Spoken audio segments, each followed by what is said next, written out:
Boa noite aos queridos companheiros do Centro Espírita Fonte Viva. Nós estamos aqui mandando o nosso abraço, que por enquanto não pode ser um abraço presencial, momentaneamente ainda não é um abraço físico, mas é o nosso abraço virtual, com as energias necessárias para nos fortalecer neste momento. Agradecemos a Deus a oportunidade de estarmos aqui, de através desses recursos tecnológicos não estarmos separados, embora distantes fisicamente, estaremos sempre juntos no pensamento do Cristo dentro da sua seara. Então, na noite de hoje, iremos conversar um pouquinho a respeito da lei de trabalho. Para tanto, vamos iniciar fazendo uma pequena prece, que serve então para o nosso momento de harmonia interior, de contato mais íntimo com Deus.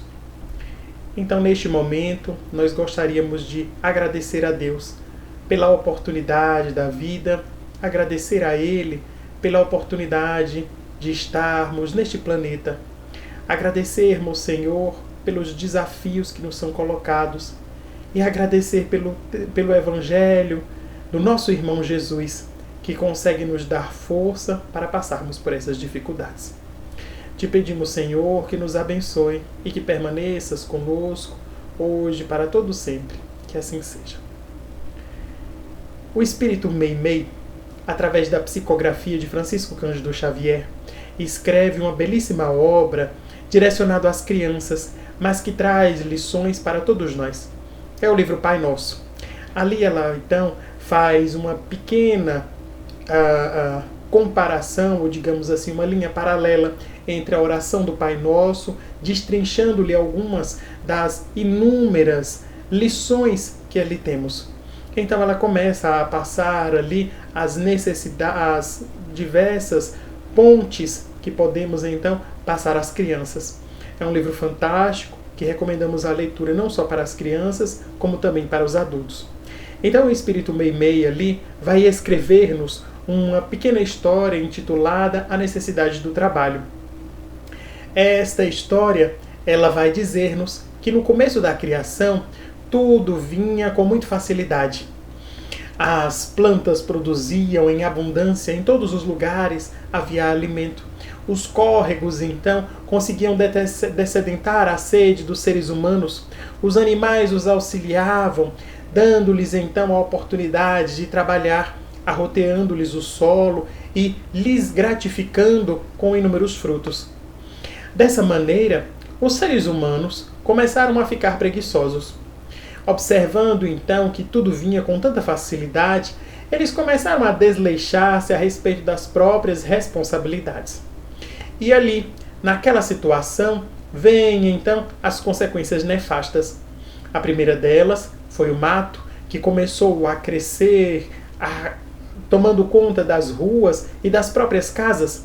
Mais tarde, alguns dos seres humanos nem sequer saíam das suas residências porque avaliavam que o alimento vinha de forma muito fácil. E assim, então, alguns outros foram percebendo que poderiam simplesmente nada fazer. E Meimei chega a dizer que os animais, então, trabalhavam muito mais do que os seres humanos, embora não tivessem toda essa obrigação. Naquele momento, Deus, olhando para os seres humanos que descuidavam-se da obra da criação, legadas a Ele, como parte então do processo da própria evolução, decidiu cortar-lhes algumas regalias. Disse então às plantas que elas apenas dariam frutos em algumas épocas determinadas do ano, e mesmo assim, se os seres humanos se comprometessem ao cultivo adequado e zeloso. Aos animais também, disse que eles trabalhariam apenas em circunstâncias especiais e não mais estariam totalmente disponíveis aos seres humanos. Foi dessa maneira que Deus foi quebrando as regalias humanas para que então os seres pudessem despertar para a sua responsabilidade. Meimei então disse que os primeiros seres humanos sofreram muito até entenderem dessa necessidade e compreenderem então o seu papel. E depois, conforme foram trabalhando, perceberam então como o trabalho lhes fazia bem e como toda a natureza retribuía ao esforço dos seres humanos. Dessa maneira, então, o trabalho foi colocado como uma necessidade da humanidade. O Espírito Meimei dá-nos essa pequena história para nos falar do valor do serviço. Tudo em a criação é movimento. Por onde observarmos, verificaremos então que as coisas se movimentam, que tudo trabalha. Não existe a inércia em nenhum ponto do universo. Até mesmo aquilo que poderíamos imaginar parado está ali em movimento.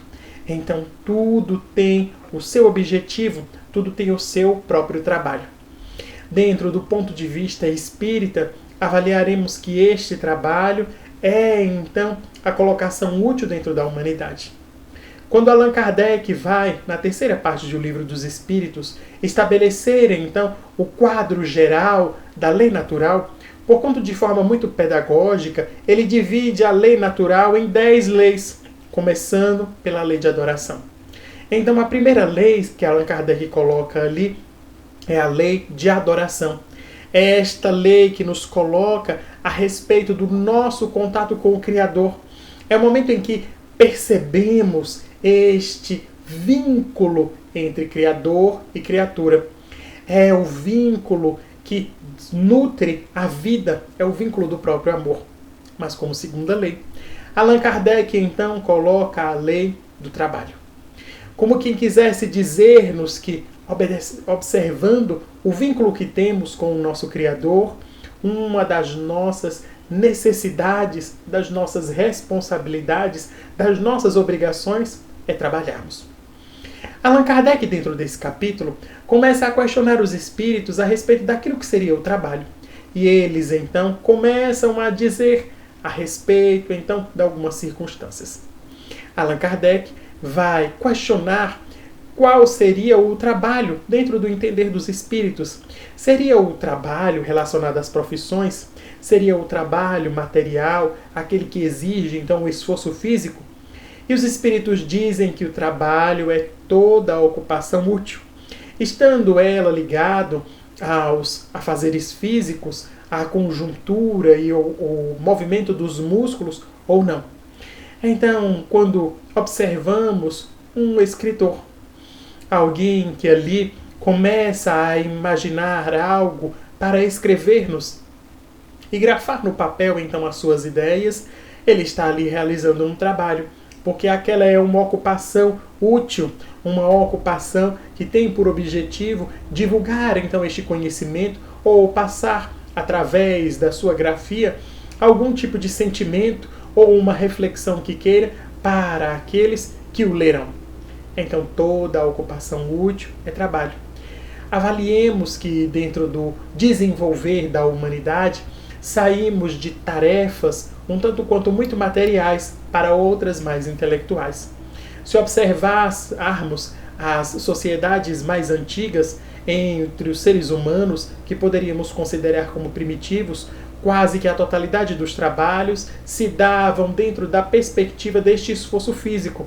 Era o trabalho da caça, da pesca, da agricultura, que movimentava os seres dentro da sua conjuntura carnal. À medida em que o ser humano vai evoluindo e a civilização então vai se estabelecendo, surgem então os trabalhos intelectuais um tanto quanto mais elaborados, de maneira que dentro da atualidade teremos alguns personagens que hoje apenas trabalham intelectualmente e verificaremos a importância de cada um deles. Então, os espíritos vão nos dizer que a própria civilização impulsiona o homem para o trabalho. Estar em sociedade, estar em conjunto com as outras pessoas, estabelece conosco alguns vínculos e algumas necessidades que nos forçam, então, para este trabalho em conjunto. Então, a civilização é um destes processos, uma dessas alavancas, impulsionando-nos para a realização do trabalho.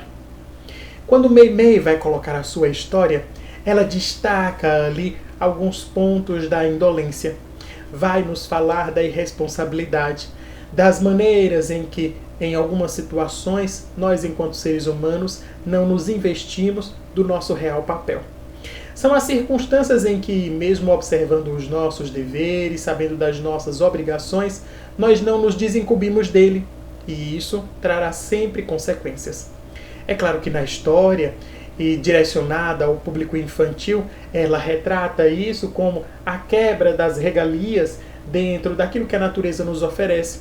Mas avaliaremos os processos educativos do Criador em todas as circunstâncias.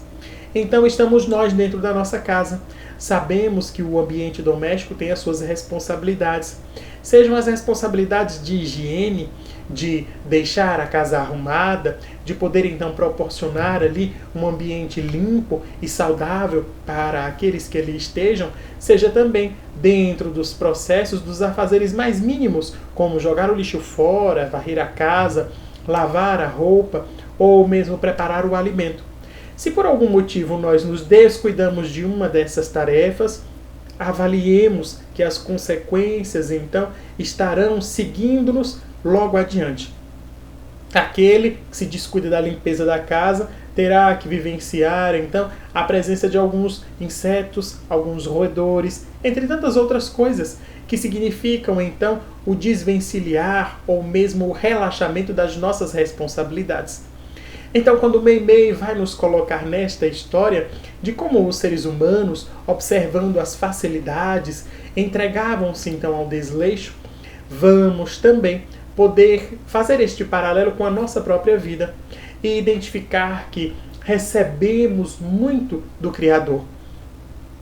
Há muito que Ele nos dará para então avaliarmos a nossa condição de seres em evolução. Só que em algumas circunstâncias nós acabamos não dando a devida importância. Não nos colocamos como aqueles que podem então desincumbir-se das suas responsabilidades. E diante dessas situações, verificaremos as deficiências. Mesmo nas circunstâncias em que observamos o nosso próprio corpo, aqui temos também um campo adequado de trabalho. O corpo é a maquinaria biológica que Deus nos dá para as experiências dentro da Terra. Ele é o templo sagrado onde estará o Espírito e ali se movimenta para, como um verdadeiro instrumento, conseguir fazer com que atuemos dentro da Terra. Se nos descuidamos da nossa saúde, se nos descuidamos da nossa higiene, se não prestamos o devido olhar para as nossas necessidades nutricionais, estaremos então incorrendo em erro. Então este trabalho em relação ao nosso corpo também é importantíssimo. Observemos que por onde olhamos e verificaremos o trabalho. Disse Jesus: meu Pai trabalha até hoje e eu também trabalho. Quando verificava as condições das leis judaicas que em alguns momentos chegavam a extremos de dizer que as pessoas não poderiam trabalhar. Então ali Jesus colocaria o trabalho, ressignificando então o dia do sábado para uma outra circunstância. Não seria o trabalho físico, mas era necessário trabalhar. Deus não descansa jamais e nós também não podemos descansar, porque o movimento será sempre o ponto da nossa trajetória, do nosso trabalho, da nossa agitação. Então este trabalho que realizamos é um movimento da própria vida. Quando nos colocamos em ação, estamos na corrente das energias do universo. É como se de alguma maneira nós identificássemos a frequência com que as ondas universais se movimentam e nós também pudéssemos nos movimentar dentro dessa mesma direção. Então o trabalho será a ocupação útil que tenhamos dentro da Terra. Allan Kardec vai averiguar também que se os homens trabalham dentro das suas condições, é necessário o repouso. Então ele pergunta onde estaria a medida do repouso. E os espíritos dizem que o repouso está dentro dos limites da própria força. Então todos temos o direito também a repousarmos. E quando este repouso é adequado, é justamente na significação do limite das nossas forças. Quando identificamos que já estamos nos exaurindo. Mas verificaremos algumas coisas muito interessantes. Porque o repouso não necessariamente vai significar a inércia. Não quer dizer que trabalhamos em alguns pontos e depois paramos. Porque a nossa mente, por exemplo, não para jamais. Então nós pensamos uma coisa, se estamos dentro do nosso ofício, dentro do nosso emprego, por exemplo, temos ali a mente direcionada para aqueles afazeres. Vamos para a nossa casa e ali temos outros pensamentos. Vamos para os outros ambientes e vamos tendo outros pensamentos. Mesmo quando dormimos, esses pensamentos não cessam. Então, é o cérebro trabalhando em todos os momentos o nosso coração. Avaliemos o quanto a bomba cardíaca, desde a sexta semana, em geral, de gestação, ali começa com aquele pequeno impulso elétrico e vai, então, seguir-nos através da nossa vida. Então, é o trabalho que ocorre em todos os momentos. Mas este repouso de que falam os espíritos não vai significar a inércia. O repouso será, então, a modificação das atividades. Avaliemos, por exemplo, que os espíritos superiores descansarão. Mas esse descanso vai representar este ponto em que, de alguma maneira, as suas atividades se modificam. É o momento, então, em que eles conseguem modificar-se de atividade. Não vai ocorrer que, de um momento para o outro, eles deixam de trabalhar, mas às vezes estão trabalhando em uma coisa e mudando o pensamento, mudando o roteiro das suas atividades. Aquilo para eles significa o repouso. Então, por exemplo, nós às vezes estamos estressados com o nosso trabalho, temos ali um projeto para elaborar, algumas coisas sobre as quais nos debruçamos, e aquilo parece que aperta-nos a mente, causa-nos um estresse mental, uma fadiga, e nós então queremos relaxar. Queremos um descanso, porque observamos que as nossas forças estão nos seus limites. Então nós paramos um pouco e às vezes lemos um livro. E este livro e esta leitura conseguem modificar a rota, o foco do nosso pensamento e nos dá a oportunidade de revigorar então as nossas energias. É um repouso, mas não significa a inércia. Então, é importante avaliarmos até que ponto o trabalho e o repouso serão colocados dentro da nossa vida. Então, este limite das nossas forças estará em relação a cada uma das atividades, mas este repouso não vai significar, então, a inércia. Allan Kardec consegue estabelecer alguns parâmetros, avaliando, então, estes trabalhos físicos, trabalhos intelectuais, e chega-nos a algumas condições muito peculiares. Ele vai nos dizer, então, de algumas pessoas que não têm capacidades físicas de realizarem os esforços e as atividades da movimentação do corpo. Então ele vai perguntar, e neste caso, estas pessoas então não trabalharão? E os espíritos dirão que não é assim. Que mesmo quando temos limitações físicas, em algumas circunstâncias, dentro das nossas deficiências, que são inúmeras e todos nós as possuímos, observaremos que temos sempre outra possibilidade. Então, ainda mesmo que o nosso corpo, por exemplo, não se movesse, que não tivéssemos a possibilidade da movimentação dos nossos membros, não pudéssemos falar ou sequer comunicarmos através do olhar com outras pessoas. Ainda assim, nós podemos pensar. Podemos então direcionar o nosso pensamento dentro da nossa mente, fazer as construções mentais, e isso vai significar trabalho para nós. Allan Kardec consegue chegar dentro do Livro dos Espíritos em algumas questões sociais. Ele vai nos dizer a respeito das pessoas que trabalharam durante toda a vida e chegando então até uma determinada idade, já não tem mais as forças físicas para trabalhar. E nessas circunstâncias, como se daria esta lei do trabalho? E os espíritos dirão de uma forma que é muito lógica e que demonstra a justiça divina, que aquele que trabalhou durante toda a vida terá então a oportunidade do repouso, que para nós seria como uma aposentadoria. E então, dentro desse repouso, os mais jovens estariam então na possibilidade de amparar os idosos, enquanto eles, não podendo fazer as atividades físicas, não podendo exercer estas atividades laborativas, poderiam se dedicar a outras atividades, podendo então divulgar e expressar a sua própria experiência, podendo de alguma maneira divulgar aquilo que eles aprenderam e recolheram como sendo o seu tesouro interno, das suas histórias e das suas experiências. Então, é a lei da solidariedade, que mesmo nas circunstâncias onde nós não pudermos atuar ativamente, nas circunstâncias em que não for possível fazermos como gostaríamos, ainda assim, a lei divina dá-nos este esclarecimento. Consegue, então, colocar-nos dentro do ponto que é o ponto da nossa melhora. O ponto, então, desta solidariedade. Aquele que não pode trabalhar fisicamente será sustentado por aquele outro que tem o seu vigor físico, a sua força física. Mas, em maneira alguma, haverá a injustiça, haverá o abandono ou seremos entregues à nossa própria sorte. Em todas as circunstâncias, avaliaremos a possibilidade desse contato divino. Mas quando falamos a respeito da lei do trabalho, nós nos direcionamos para estas questões dos labores, do esforço físico. Lembrar-nos-emos das circunstâncias do labor enquanto o nosso dever, a nossa profissão, os nossos trabalhos remunerados e aqueles que honrosamente conseguem nos dar o sustento para as nossas vidas.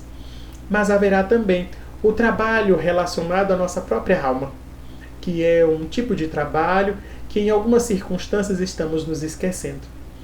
Avaliemos que a humanidade passa por momentos muito difíceis, não só aqueles que estamos vivenciando agora, representando então deste isolamento social, mas os momentos de uma sociedade sem tempo, de pessoas que estão sempre correndo, de um afã por querer sempre mais, de desejar sempre mais.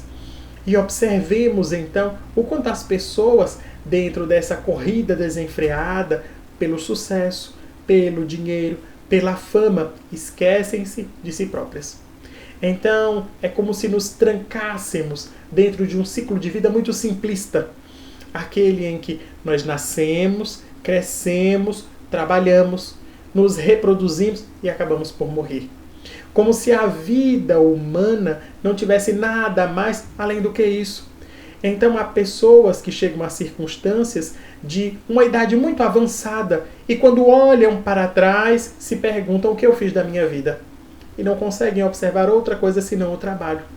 Pessoas que se entregam então a jornadas exaustivas que em algumas circunstâncias acabam extrapolando o ambiente do próprio trabalho, do próprio emprego, levando as atividades para o lar, deixando de conviver com a família, com as outras pessoas que sempre têm coisas para fazer.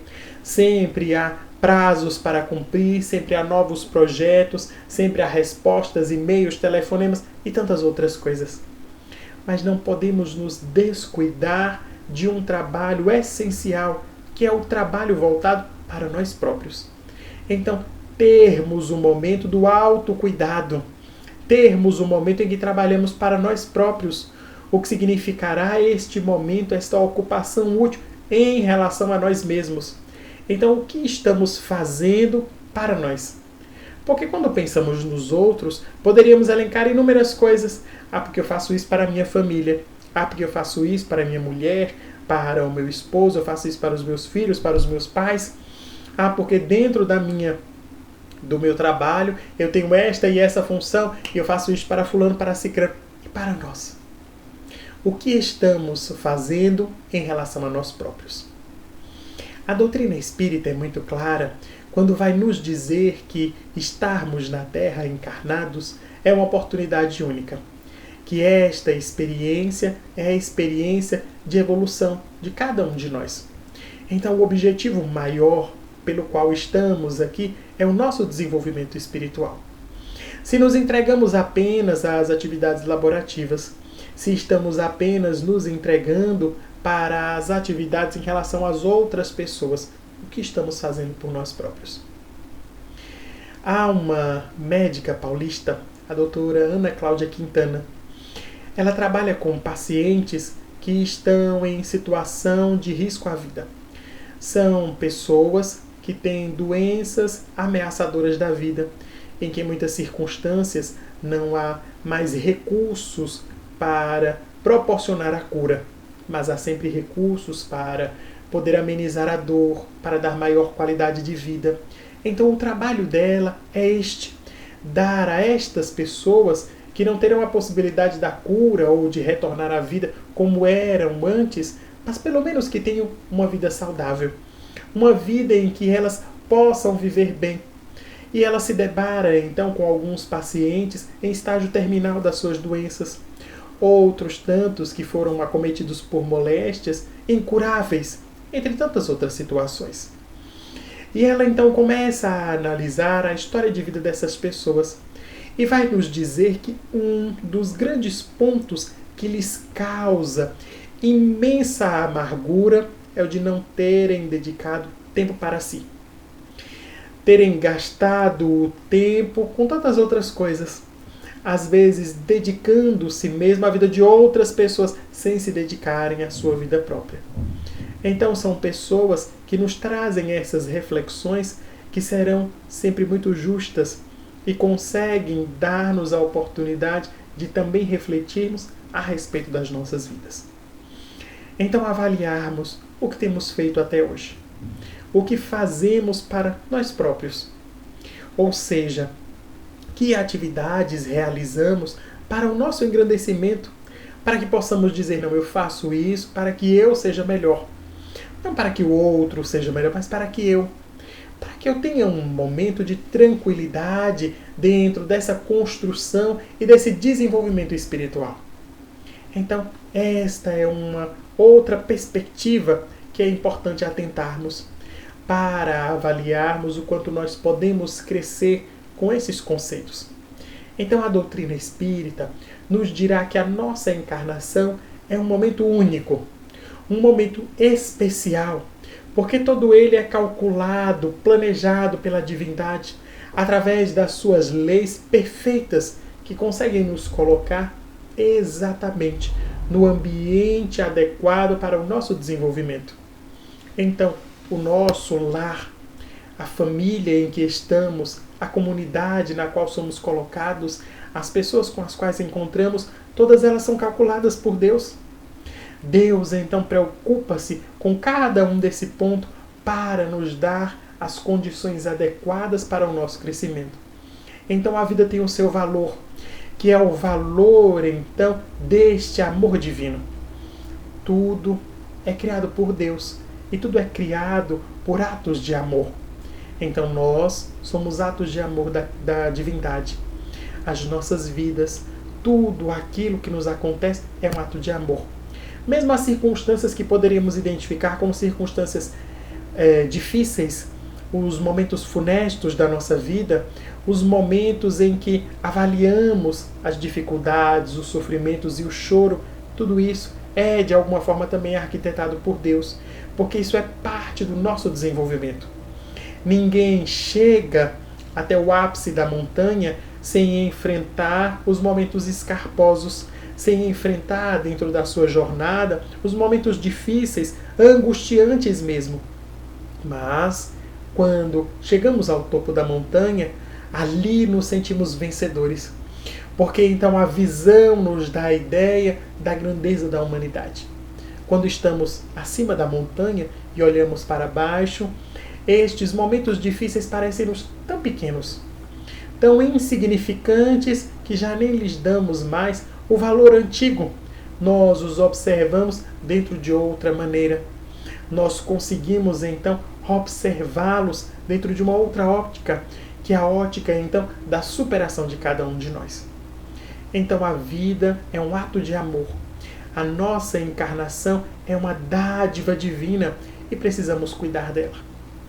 Quando Meimei vai nos trazer a história daquelas pessoas dentro de uma comunidade de delícias, onde toda a natureza estava ali para lhe servir, é como se ela dissesse a respeito da nossa vida individual. Somos trazidos ao mundo, cercados de outras pessoas que estarão ali também para nos servir. É claro que nem todos teremos a família que desejaríamos, ou a que imaginamos que fosse mais adequada para nós, mas em todas as histórias há os toques de amor. Não há ninguém na Terra que esteja aqui sem a presença do amor. Pode não ser o amor materno, porquanto ainda hoje vivenciamos as mães que rejeitam os filhos. Avaliemos a quantidade de pais que também não se fazem presentes dentro do nascimento e do desenvolvimento das crianças. Mas mesmo que não tenhamos o amor paterno, não tenhamos a figura materna, o seu apoio e o seu cuidado, todos nós temos alguém que representará então o toque de amor dentro da nossa caminhada. Pode ser um parente, às vezes uma avó, uma tia, ou mesmo um desconhecido, alguém que para nós não terá nenhum vínculo sanguíneo, mas que traz esse vínculo do amor. Porque Deus está presente nas nossas vidas também através das outras pessoas. Então este cenário de amor é criado para cada um de nós. Todos estamos cercados por estas figuras que representarão o amor divino. Quando somos aqueles que entendemos a nossa responsabilidade, que nos colocamos então dentro deste papel de dignificação da vida, nós conseguimos ser gratos. Nós conseguimos exercitar a gratidão, que não significa apenas virar para o outro e dizer muito obrigado. Não é isso. É a gratidão de fazer valer a pena o esforço das outras pessoas. Então, fazer valer a pena o investimento dos outros que investiram tempo, cuidado, amor em cada um de nós. Então, ser gratos por aquilo que recebemos. Agradecer a eles através das formas, então, deste nosso próprio trabalho. Agradecer através do nosso próprio desenvolvimento.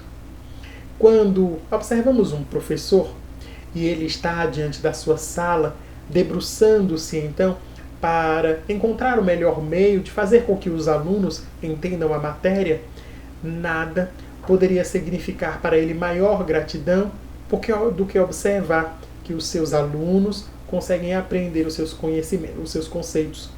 Que eles então, prestando atenção na aula, captam aqueles conteúdos e os colocam então em prática. Da mesma forma, Deus estará na circunstância do professor, desde que nos entregar as lições. E não há outra forma melhor de sermos gratos do que demonstrando a Ele que estamos aprendendo as lições. Então, aprender a lição do amor, aprender a lição da resignação, da paciência, do perdão. Vivenciamos dias que, para a maior parte da população, são dias de isolamento social. As circunstâncias, através de inúmeros órgãos oficiais e também dos estudos que são feitos em diversas partes do mundo, nos dirão que neste momento o mais adequado, o mais seguro e a forma mais eficaz de combatermos a epidemia do novo coronavírus será através do nosso isolamento.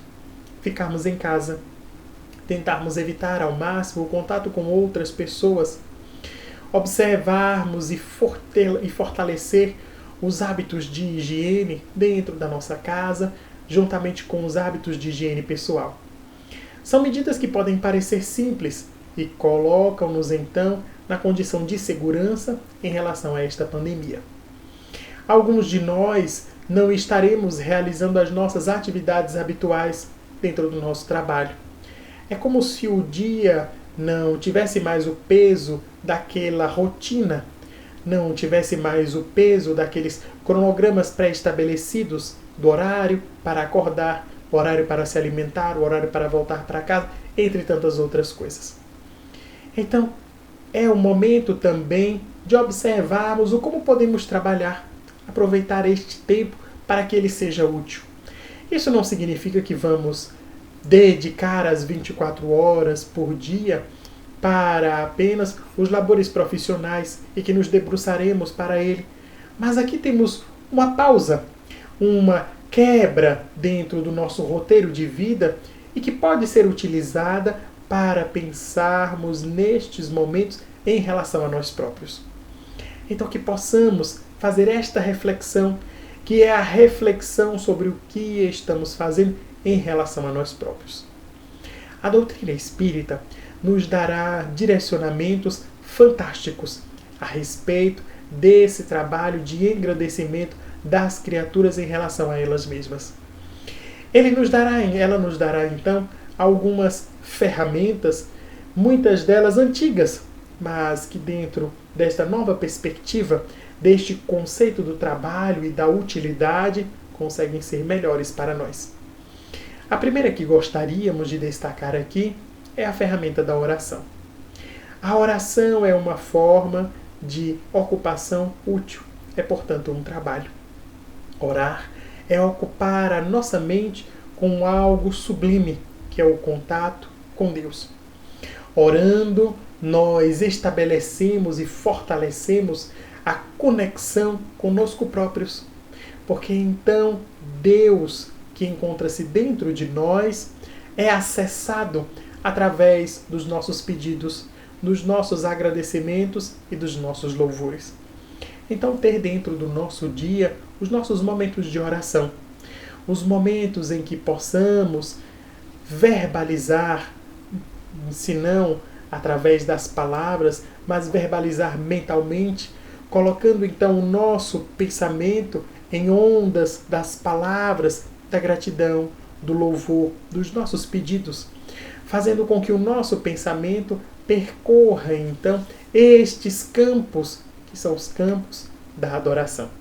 É, portanto, aquela primeira lei em que Allan Kardec estabelece para a lei natural. Então, orar, criar o hábito da oração, de pedirmos a Deus, não só por nós mesmos, mas também pelas outras pessoas, pelos nossos parentes, pelos nossos amigos, mas também pelos desconhecidos. Há tantas pessoas dentro do mundo que passarão, às vezes invisíveis aos olhos dos outros. São aquelas figuras que, por motivos vários, não receberão o carinho, não receberão a atenção de outras pessoas, mas nós podemos ser aqueles que lhes direcionamos uma oração. Então a oração é uma dessas ferramentas de nos ocuparmos. A leitura será uma segunda ferramenta que gostaríamos aqui de exaltar. A leitura que consegue estabelecer os vínculos harmoniosos da nossa alma. Não a leitura chula, não a leitura desgastante, não a leitura atormentada, mas a leitura que eleva a nossa alma. Pode não ser um livro espírita, pode não ser um livro religioso, mas que seja uma leitura que traga-nos engrandecimento, algo que nos traga informação que pode modificar a nossa vida, algo que traga, então, novas perspectivas, novos olhares, formas diferentes de interrogarmos-nos a respeito da vida. Então, a leitura é também uma forma de ocupar a nossa mente, de realizarmos o nosso trabalho. Uma terceira ferramenta que gostaríamos aqui de exaltar é a meditação. O Espírito Joana de Ângeles vai nos dizer que quem ora fala com Deus, mas quem medita, ouve. Então, o processo de meditar, que para nós ocidentais é um tanto quanto difícil, dado a nossa cultura de uma mente muito agitada, é um exercício para ouvirmos a voz de Deus, para estabelecermos essa conexão, não de nós para Ele, mas verificarmos o vínculo que vem de lá para cá. Então, tentar observar o que Deus diz para nós, através do nosso corpo, observando a nossa respiração, avaliando as diversas partes do nosso corpo e observando ali que cada uma delas, como sendo presença de Deus, como sendo criação do próprio Deus, também vai nos dizer alguma coisa. Então, orar, ler, meditar. São 3 ferramentas com as quais poderemos iniciar a nossa jornada de trabalho. A jornada, então, de autoaprimoramento. E todas elas imbuídas dentro de um sentimento, que é o sentimento do amor. Então, quando a nossa oração ocorre amorosamente, é uma oração diferente. Não é uma oração apenas em que falamos, mas é uma oração carregada do amor. Colocar um pouco uma pitada de amor naquilo que fazemos. Quando lemos, mas lemos com olhos de amor, a leitura torna-se diferente. Quando meditamos e meditamos amorosamente, a nossa meditação torna-se também diferente. Então, através dessas 3 ferramentas, nós vamos desenvolvendo esses potenciais do amor. Vamos colocando, então, este amor em movimento, o amor que já existe em nós. Porque se fomos criados por um ato de amor, isso significa que a matéria-prima da qual somos feitos é o amor divino. Então nós somos amor. É necessário apenas movimentar este amor em nós, deixar que ele se expanda, que consiga então tomar novos círculos dentro da nossa trajetória.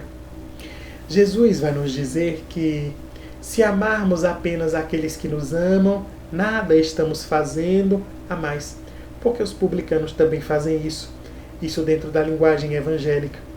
Ele nos dá um novo desafio, que é amar os nossos inimigos. Então, o trabalho também vai se consolidar em nós como os desafios. Estabelecermos metas diferentes para a nossa atuação. Hoje já fazemos alguma coisa. Amanhã poderemos fazer um pouco mais. Na próxima semana, fazer um pouco mais. E isso significa um pouco mais de esforço. Os músculos do nosso corpo, todos eles respondem às cargas que lhes são colocadas. Então, aquele que deseja ser um atleta vai aos poucos aumentando a carga.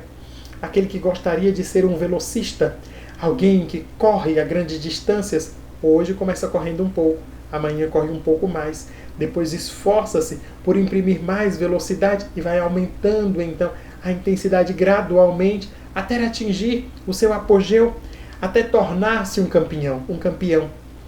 Então nós também poderemos ser campeões. Poderemos ser aqueles que vencemos a luta contra nós próprios.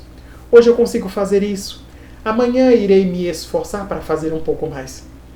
Então o amor é este ponto do nosso trabalho. Estamos na Terra para aprender a amar. Aprender a amar mais. Aprender a desenvolver este amor que se expressa através da fraternidade, da gentileza, da gratidão, do perdão, de tantas outras formas. Então o trabalho de cada um de nós, enquanto espíritos, é o trabalho de nos dedicarmos ao amor, de nos esforçarmos para amar. E amando, nós então ocupamos-nos de forma útil. A mensagem de Jesus é a mensagem de um homem que, amando em plenitude, consegue contagiar a outros corações. A fome de muitas coisas no mundo, a fome de pão, a carência por um teto, a carência por direitos, a carência por ter, então, a nacionalidade, termos a posição civil, entre tantas outras coisas. Mas a maior carência da humanidade é a carência de amor. A carência de pessoas que possam olhar para os outros como seres humanos. Pode parecer um tanto quanto contraditório, algo um tanto quanto estranho quando dizemos isso, mas há pessoas dentro do mundo que não são olhadas como seres humanos. Pessoas que são objetificadas, que são olhadas apenas como coisas. Pessoas que são olhadas como funcionários. Então, às vezes, nós participamos de algumas cenas sociais em que a pessoa não terá um nome, ela tem uma função. Então, ele é o varredor de rua, ele é aquele que é o motorista, aquele outro é o homem que fica no caixa, mas é como se ele não tivesse um nome, é como se fosse uma máquina. Então, há pessoas que têm fome de serem identificadas, tratadas como pessoas. Então, este também é um passo de amor, um passo para descedentarmos a carência que há no mundo. E todos nós poderemos fazer isso. Então, a mensagem de Jesus é a mensagem do amor, o amor que se expressa através de tantas formas. Alguns de nós poderemos dizer, mas eu não consigo amar como Jesus, entregar a sua vida para a humanidade. Se não podemos entregar a nossa vida para a humanidade, Podemos fazer algo pequeno por alguém, e isso já significa alguma coisa. Já podemos tratar alguém com gentileza, expressando os fatores da fraternidade. Podemos ser gratos às pessoas que são úteis para a vida. Então, neste momento do nosso isolamento social, há inúmeras pessoas que continuam trabalhando. Há pessoas responsáveis pela limpeza pública. Há outros tantos enquanto caixas de supermercado. Outros tantos enquanto os funcionários do banco. Outros que trabalham dentro da segurança pública, da saúde e tantas outras formas.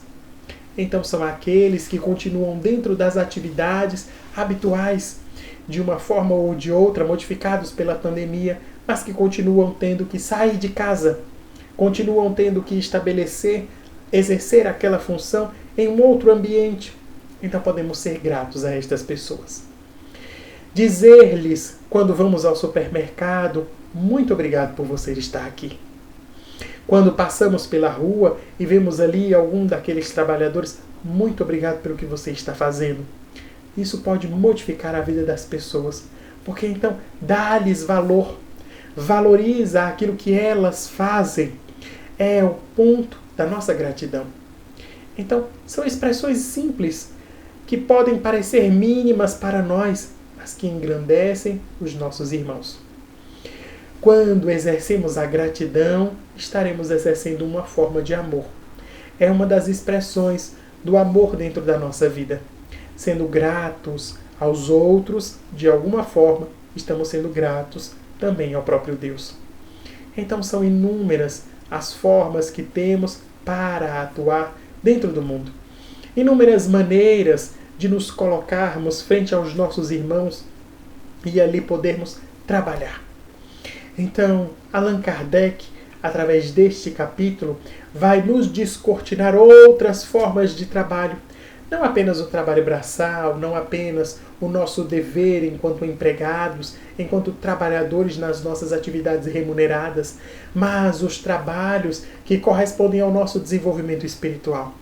Então, todas estas são formas de avaliarmos o mundo, são formas de percebermos o quanto temos para fazer. Então, são situações que nos dão essa oportunidade de crescimento.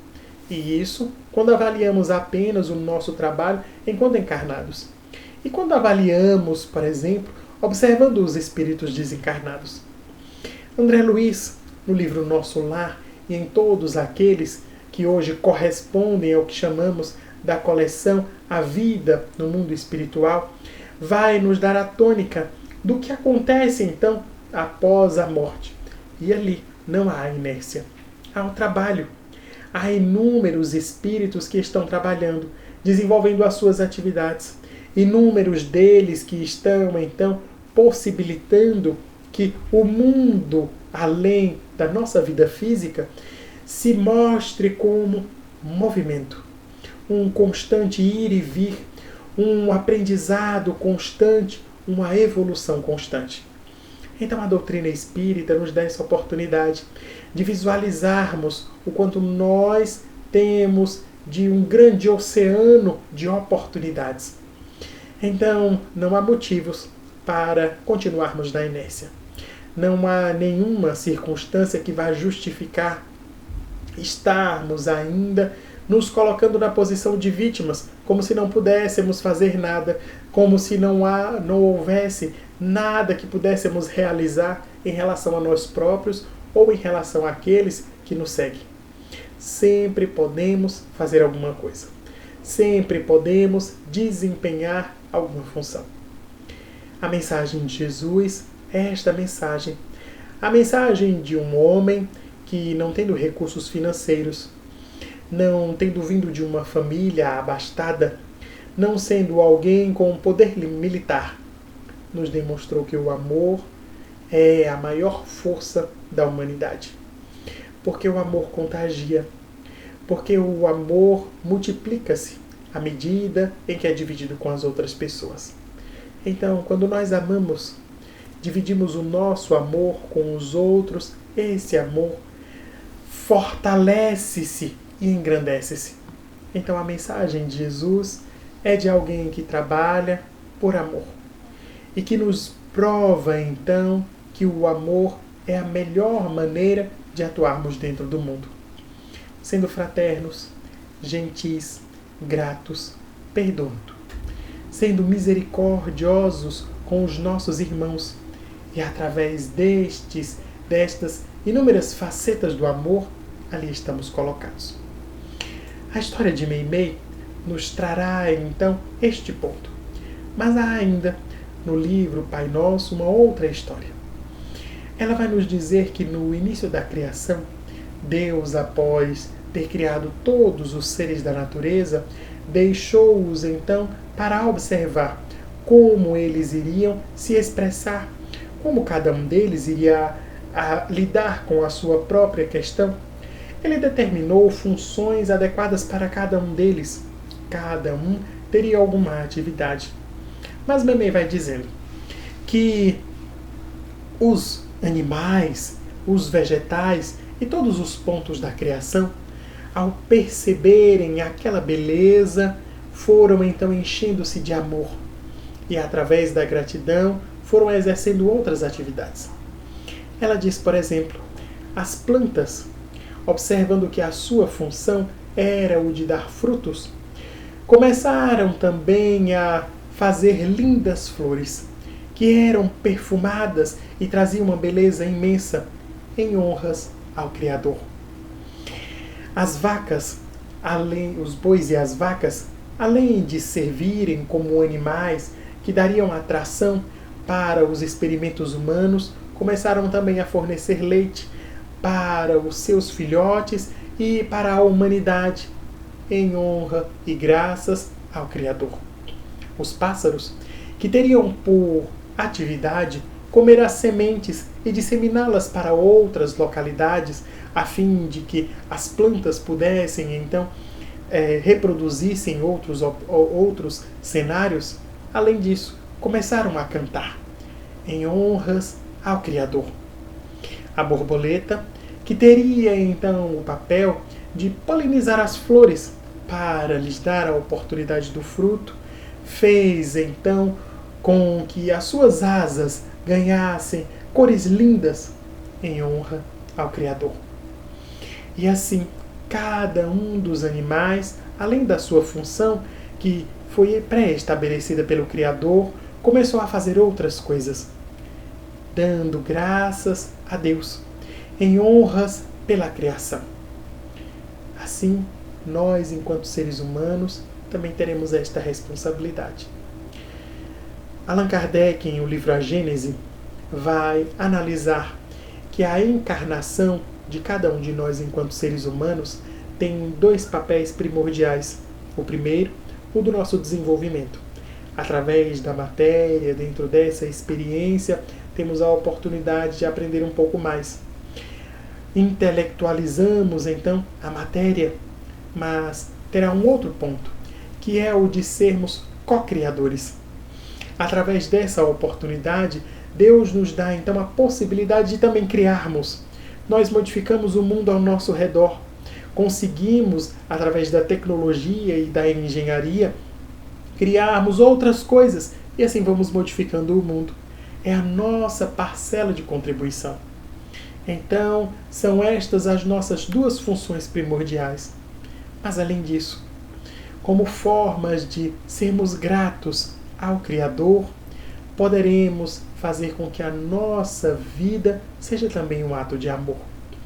Que ela seja a expressão deste amor de Deus em todas as circunstâncias, colocando amor naquilo que fazemos. Não importa se fazemos algo grandioso, que é visto por todos, ou algo pequenino, que fica apenas às nossas vistas, que façamos com amor. Se estamos nas nossas casas e temos a responsabilidade de cuidar dos nossos filhos, que o façamos com amor. Se precisamos, nestes dias de isolamento social, sair das nossas casas e irmos desempenhar as nossas funções, que as desempenhemos com amor. Se precisamos, nestes dias, ainda fazer algo além daquilo que já fazíamos anteriormente, que façamos com amor. Se formos encontrar alguém, nós lhe dermos um bom dia, demos-lhes um bom dia amorosamente. Se pudermos colocar um pouco de amor em tudo aquilo que fazemos, a nossa vida torna-se então em uma expressão de amor. Então o amor consegue dar um novo significado, intensificando os nossos trabalhos e dando esta tônica diferente para cada um de nós. Que possamos trabalhar, ocupando-nos de forma útil, mas que possamos trabalhar amorosamente. Então estas são as nossas considerações. É o material para a nossa reflexão. Vamos agora agradecer a Deus, demonstrando a nossa gratidão amorosamente. Então, fechando os nossos olhos, vamos lhe dizer: Pai, muito obrigado. Obrigado pelas bênçãos que recebemos de Ti. Obrigado, Senhor, pelo Teu amor. Obrigado por tudo que de Ti podemos então absorver. Pelo Teu amor, pelo Teu cuidado, pelo Teu zelo. Nós lhe agradecemos, Senhor. Muito obrigado.